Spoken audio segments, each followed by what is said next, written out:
It's been said, you can't buy happiness, but you can bake it. These friendship cookies make everyone happy. Every time I make them. Here's how you do it.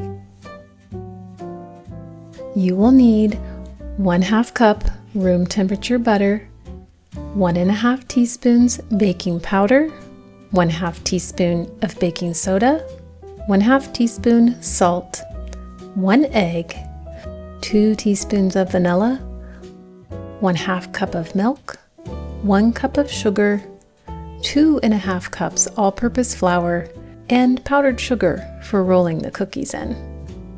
If you have an electric mixer, I highly recommend using it. You want to add the butter to the mixing bowl, give it a little whisk, and then you can go ahead and add the 1 cup of sugar.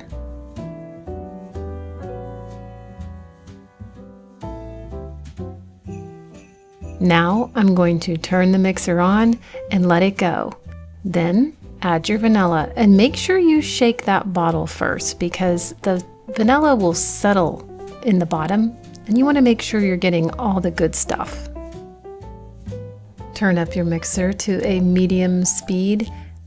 You see how I'm holding my hands on the outside of the bowl? If the butter was just a little bit too chilly, this is how I can gently warm it up. I want it nice and light and fluffy.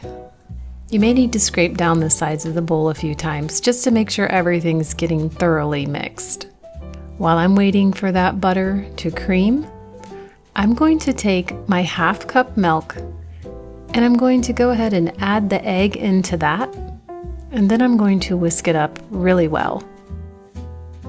Now that the butter and sugar is nice and fluffy, I'm going to add the baking powder, baking soda, and salt, and let it continue to mix.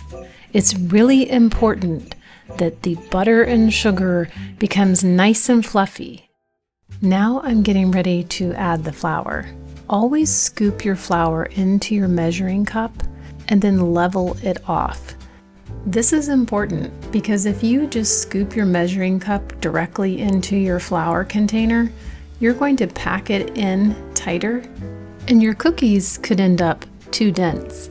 Now I'm going to alternate adding the 2½ cups of flour along with the milk and egg a little bit at a time until the entire amount of flour and milk and egg have been added to the mixing bowl.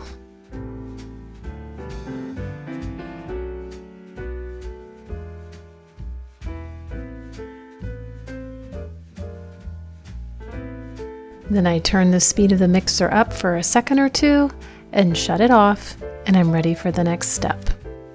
Now I'm lining my baking sheet with parchment paper. You could skip this step, but truly, it is better if you don't. It makes cleanup easier and no stuck cookies.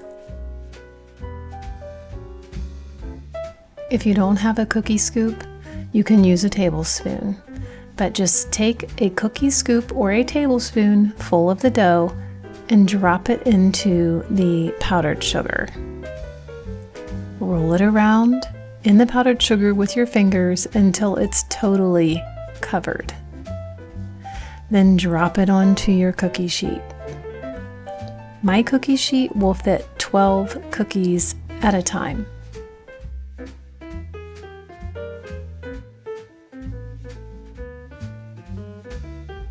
We are a blended family, and I made these cookies for my husband before we got married more than once.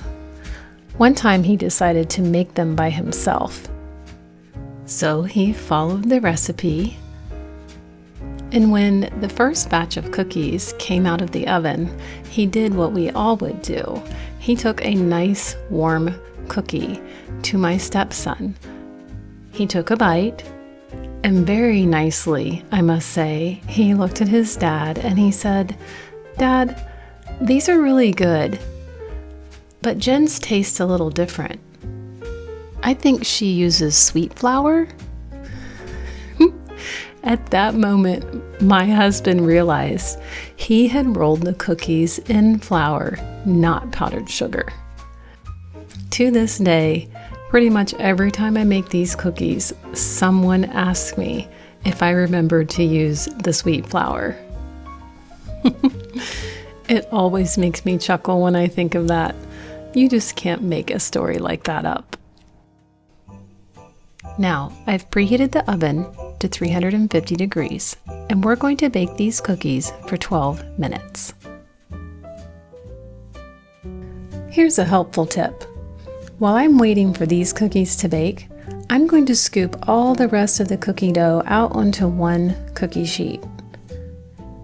I'm doing this because I don't want to bake this entire batch of cookies today.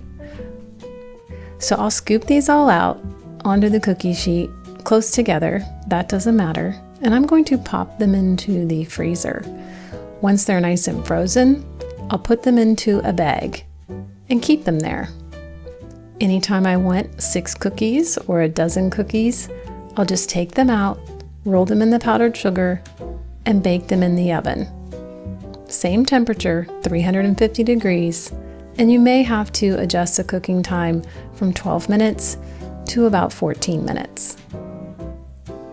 I love having cookies on hand all the time because you never know when you might need cookies.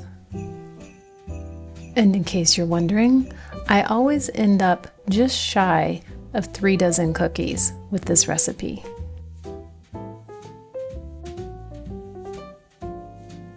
It looks like these are done, and they smell amazing. Let them cool for a minute or two first. And what kind of person would I be if I didn't test the cookies before I share them? They do not disappoint. They're buttery and soft. I really hope you try them.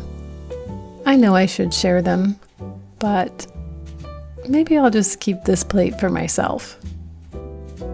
Now, as tempting as it might be to eat these cookies all yourself, please make sure you share some with a friend. After all, that is their name, friendship cookies. Thank you so much for watching, and I really do hope you make these cookies and share them with some friends. Bye.